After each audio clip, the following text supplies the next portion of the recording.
birthplace was like that one. He himself mentioned in the first stanza, my mother bore me in southern wild. My mother bore me in southern wild, that's why I'm black. But my soul is as beautiful as English angelic child. మా అమ్మ నాకు జన్మనిచ్చింది ఎక్కడ? Southern కంట్రీలో, అంటే సూర్యుడికి దగ్గరగా ఉంటుంది భూమధ్య రేఖ కదా. అక్కడ ఎవరు పుట్టినా అందరం బ్లాక్గానే ఉంటాం. ఈవెన్ మనది కూడా ఏం జోన్ అండి భారతదేశంలో? South India. You are very near to sun god, కాబట్టి our colour is also look like that one.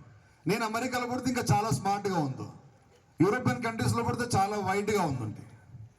నవ్వుతున్నారు ఎందుకబ్బా? Is it my fault?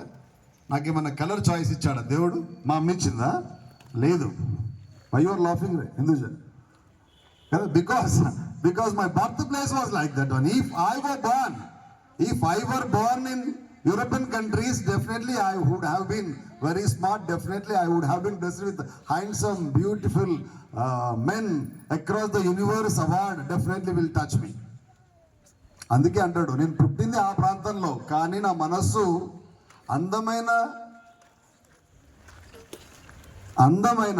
తెల్లని శరీరం ఉంటుంది. ఎవరికి? యూరోపియన్ కంట్రీస్కి.